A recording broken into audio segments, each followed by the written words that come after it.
Hi dear students, welcome back. ఈ వీడియోలో మనము ఎంసెట్లో ఎక్కువ వెయిటేజ్ ఉన్న చాప్టర్లో ఒక చాప్టర్ గురించి డిస్కస్ చేయబోతున్నాం. మ్యాక్సిమం దీని యొక్క weightage 2 marks, moving charges and magnetism. దీన్నే మనము మ్యాగ్నెటిక్ ఎఫెక్ట్స్ ఆఫ్ కరెంట్ అని కూడా మెన్షన్ చేస్తూ ఉంటాం ఈ చాప్టర్ని. సో తెలంగాణలో 2023లో జరిగినటువంటి ఎంసెట్లో ఈ చాప్టర్లో ఇచ్చినటువంటి ప్రీవియస్ ఇయర్ క్వశ్చన్స్ డిస్కస్ చేస్తున్నాం. సో కంటెంట్ అర్థం కావాలి అంటే వీడియోని స్కిప్ చేయకుండా లాస్ట్ వరకు చూడండి. 100% మీ కంటెంట్ రీచ్ అవుతుంది.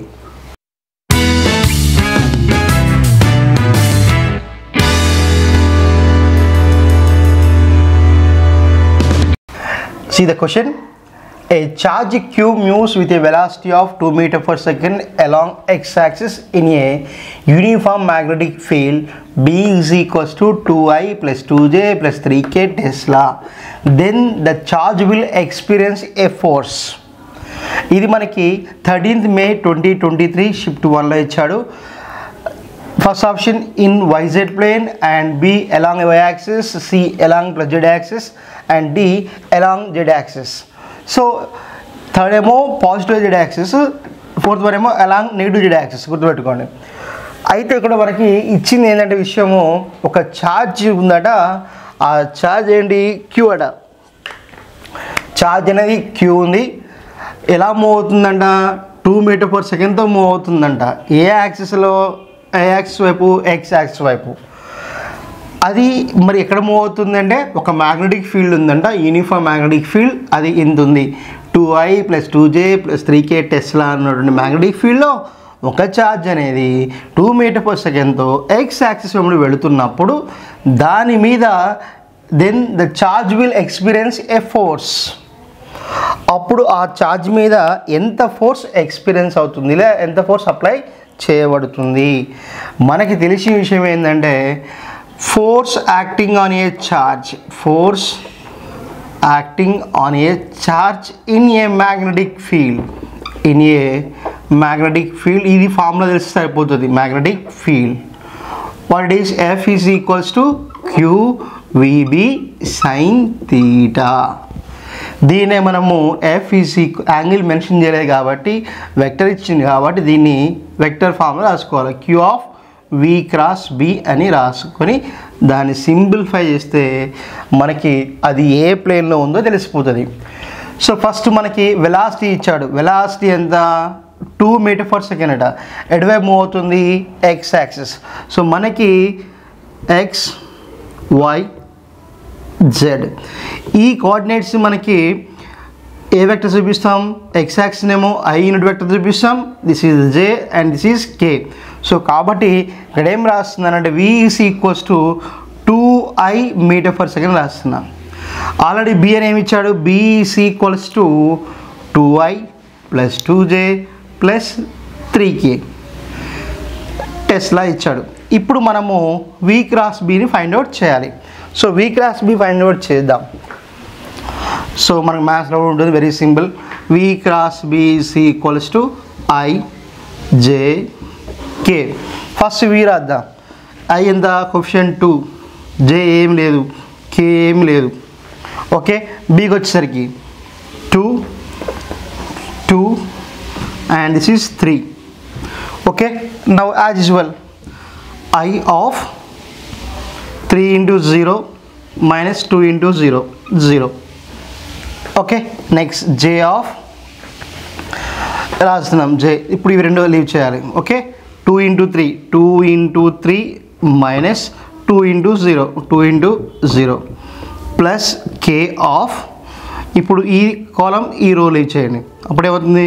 2 into 2 మైనస్ 2 into 0. సో అప్పుడు ఆబ్వియస్లీ ఏమవుతుంది? V cross B is equals to 0I plus of మళ్ళీ మైనస్ అద్దాం, minus J of 6 minus 0 6 minus 0 plus K of 4 minus 0. అంటే అప్పుడు V cross B is equals to ఏమవుతుంది? 0I minus 6J plus 4K. So ఇక్కడ ఇంతకుముందు చెప్పినట్టు already x, y and this is now Z. ఇలా తీసుకున్నాం. ఓకే, సో ఇలా తీసుకుంటున్నాను XYZ. ఇప్పుడు ఇదేమైంది -6J అన్నాను. J అంటే యాక్సిస్ Y యాక్సిస్, K అంటే యాక్సిస్ Z యాక్సిస్. సో కాబట్టి మనకి ఇచ్చిన వెక్టర్ అనేది ఖచ్చితంగా ఈ YZ ప్లేన్లోనే ఉంటుంది. సో కాబట్టి ఇక్కడ అప్పుడు రాస్తే F is equals to Q of -6J + 4K అని రాస్తున్నాం. సో కాబట్టి ఏదైతే ఫోర్స్ యాక్ట్ అవుతుందో ఆ force must be in YZ plane. కాబట్టి మనకి option A is the correct one. Question: in a galvanometer 5% of the total current in the circuit passes through it. In a galvanometer 5% of the total current in the circuit passes through it. If the resistance of the galvanometer is capital G, the shunt resistance S connected to the galvanometer is. So ఇది మనకి ఎప్పుడు ఇచ్చాడంటే 13th May 2023 shift 1లో ఇచ్చాడు. So మనకి options ఇచ్చాడు 19G, G/19, 20G, G/20. మనకేమన్నా అంటే గాల్వనోమీటర్లో మనకి షంట్ని కలిపినప్పుడు ఇక్కడ ఏవైతే గాల్వనోమీటర్ ఉందో దాని యొక్క రెసిస్టెన్స్ G అన్నాడు. మనం కలిపినటువంటి రెసిస్టెన్స్ షంట్ రెసిస్టెన్స్ని NS అంటున్నాం. ఏవైతే గాల్వనోమీటర్లో కరెంట్ వెళుతుందో దాంట్లో ఓన్లీ 5% మాత్రమే గాల్వనోమీటర్ కూడా వెళుతుంది. ఓకే, ఆ సర్క్యూట్లో ఎంత కరెంట్ ఉందో దాంట్లో ఓన్లీ 5% కరెంట్ మాత్రమే వెళ్తున్నప్పుడు మరి షంట్ వాల్యూ ఎలా ఉంటుంది కనుక్కోమని అంటున్నాడు. అంతే, మనకి conversion of MCG into voltmeter circuit అయితే సరిపోతుంది. సో ఇది సర్క్యూటు, దీని నుంచి I అనే కరెంట్ ఉంది. క్లియర్. ఇక్కడ ఒక గాల్వనోమీటర్ ఉంది, ఇలా చూపిస్తున్నాం. దాని రెసిస్టెన్స్ ఎంత G అట. ఇక్కడి నుంచి మనము ఇలా షంట్ ఇస్తాం. So how it is connected in parallel. So ఇది S, ఇది G. ఇప్పుడు S వాల్యూ వీటిలో ఎంత అంటున్నాడు, అది మనకి ఇచ్చిన క్వశ్చన్. సో ఇలా వెళ్ళే కరెంట్ IG అంటాం, ఇలా వెళ్ళొచ్చే కరెంట్ని IS అంటాం. అప్పుడేం రాస్తాం, as for Kirchhoff first law we can right IC equals to IG plus IS. Clear. So వాడు మనకు క్లూ ఇచ్చాడు. ఏంటి ఆ క్లూ? ఏవైతే IG ఉంటుందో అది 5% ఆఫ్ I అన్నాడు.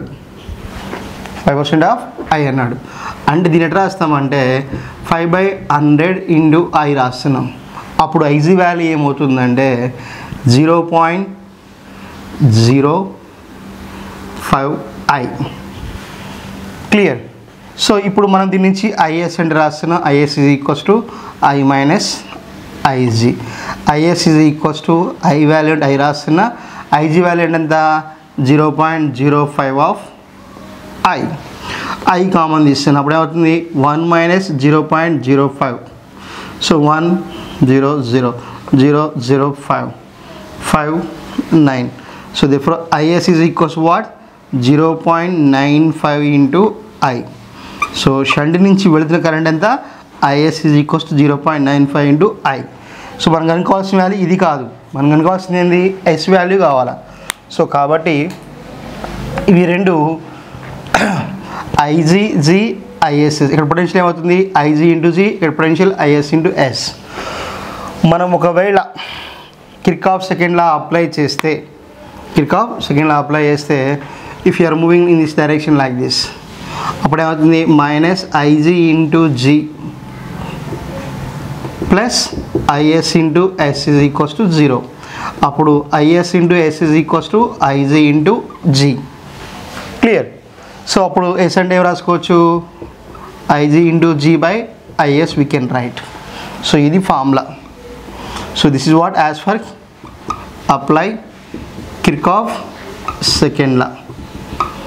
ఓకే, సో ఆల్రెడీ ఇక్కడ మనకి S is equals to IG value ఎంతమ్మా 0.05I into G by IS value ఎంత వచ్చింది మనకి 0.95I వచ్చింది. I cancel. S is equals to G by, so దీని ఎట్లా రాస్తున్నాడు సింపుల్గా 5/100/95/100. 100 అంటే క్యాన్సిల్. అప్పుడు S ఈజ్ ఈక్వల్స్ అవుతుంది 5G బై 95. ఓకే, అప్పుడు ఇక్కడ చూడండి, ఇక్కడ అసలు S is equals to 5 1s are 5, 5 9s are, so therefore S is equals to G by 19 ohms. So obviously ఇక్కడ మనకి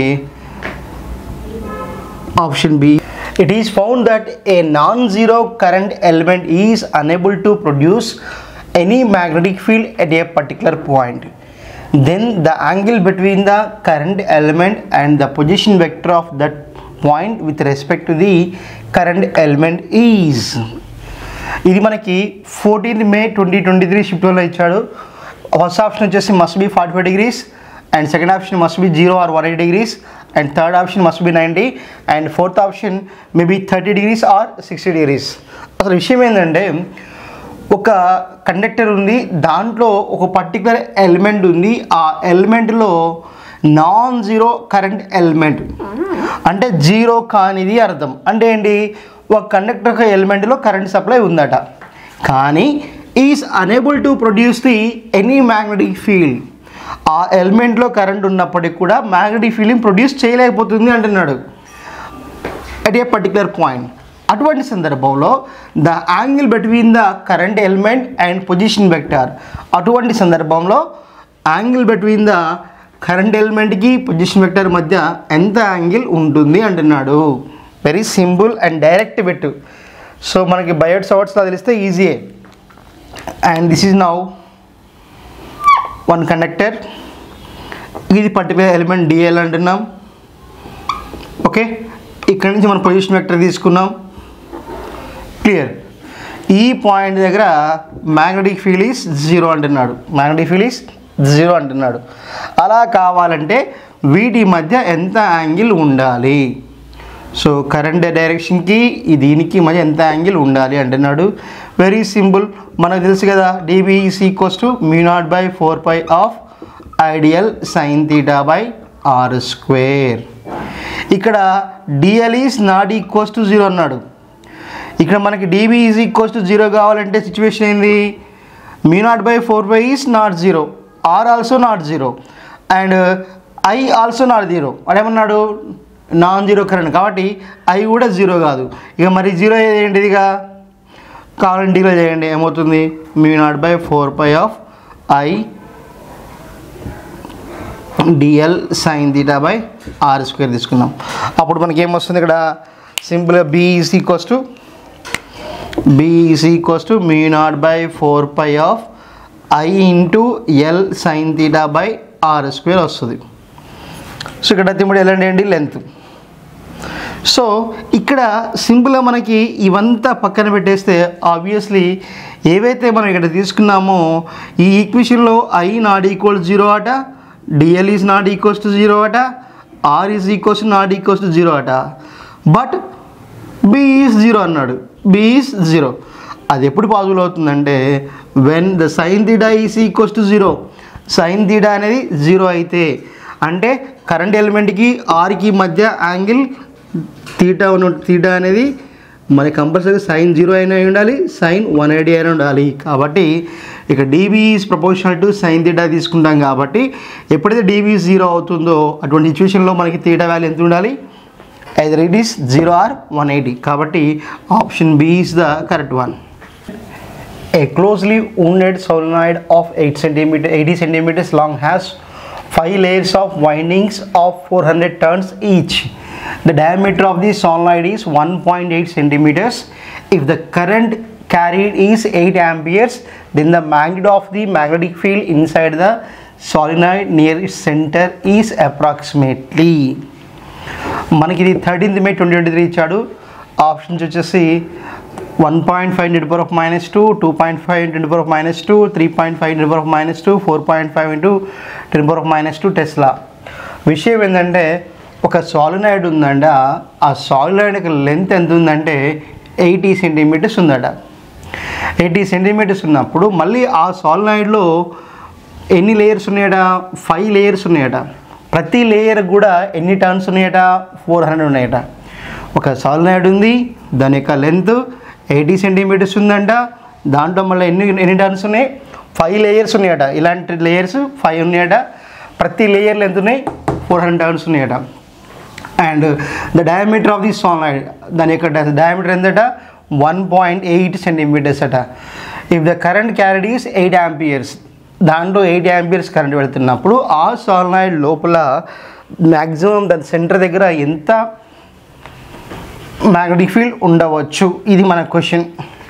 ఓకే, సో సింపుల్గా డైరెక్ట్ ఫార్ములానే, పెద్ద మ్యాటర్ ఏం లేదు ఇక్కడ. చూడండి, B is equals to mu naught Ni. So this is the formula. B is equals to mu naught Ni. I అంటే current, N అంటే number of turns per length. N is equals to N by L. మళ్ళా N అంటే ఏంటి ఇక్కడ, number of layers. ఈ situation ప్రకారం number of layers into number of turns, number of turns in each layer. Okay, then N is equals to number of layers, how many, 5, and number of turns in each layer is how many, 400. So kabatti capital N is equals to what, 2000 turns. So అప్పుడు మరి N by small n value ఏంటండి, N is equals to N by L. So obviously ఇక్కడ N అంటే ఎంత వచ్చింది, 2000 by L value ఎంత, 80 centimetres. L is 80 centimetres. దాన్ని మనం 80 × 10⁻² మీటర్స్గా రాసుకోవచ్చు. కాబట్టి 80 × 10⁻²గా రాస్తున్నాం. సో ఇప్పుడు దీన్ని 2 × 10³ by 8 × 10⁻1 రాస్తున్నాను. ఎందుకంటే 8 × 10 × 10⁻² ఉంది, ఇక్కడ -2 + 1 అంటే -1. ఓకే, రాసిన తర్వాత 2 1s are 2 4s are. Small n is equals to 1/4 of 10³ × 10⁻1. So అంటే ఎంత, 0.25 × 10⁻4, and that is equals what you can write, 25 × 10² రాసుకోవచ్చు, 25 × 10². సో ఇప్పుడు మనకి mu naught వాల్యూ ఉంది, n వాల్యూ ఉంది, I వాల్యూ ఉంది. సో mu naught వాల్యూ మనకి ఇవ్వడు, కానీ మనము గుర్తుంచుకోవాలి పర్ఫెక్ట్ వాల్యూ అది. సో 4π × 10⁻⁷ ఇంటూ n వాల్యూ ఎంత వచ్చింది, 25 × 10² ఇంటూ I వాల్యూ ఎంత ఉన్నాం, 8 amperes. So 8. So then B is equals to 4 × 3.14 × 25 × 10² × 8. 25 × 4 10⁻⁷ కూడా ఉంది. 4 × 25 100. 100 అంటే 10² రాస్తున్నా. 10² × 314 × 10² × 8 × 10⁻⁷. సో 10⁻2 4. అప్పుడేమవుతుంది, 3.14 × 8 × 10⁻³ so then 314 × 8, so 32. So that is what, 25.12 10⁻3. So B is equals to what, 25.12 × 10⁻³ వచ్చింది. దీన్ని ఎలా వస్తుందంటే B is equals to 25.12/10 × 10⁻² రాస్తున్నా. అంటే అప్పుడు ఆబ్వియస్లీ ఏమవుతుంది, B is equals to 2.512 × 10⁻² అవుతుంది. సో కాబట్టి మనకిచ్చిన ఆప్షన్స్లో ఏముంది, 2.5 × 10⁻² టెస్లా ఉంది. సో కాబట్టి option B is the correct one. See the next question.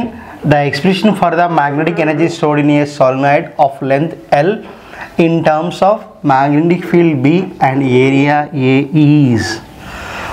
మనము magnetic energy stored in a సాలినాయిడ్కి equation రాయాలట.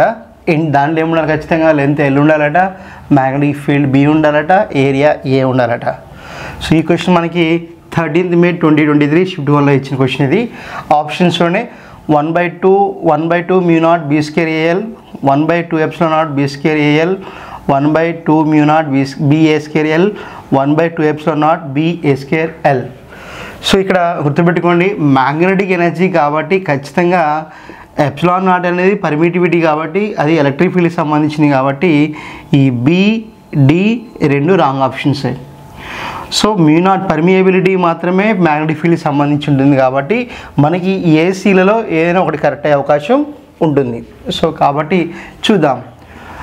Magnetic energy stored, magnetic energy stored in a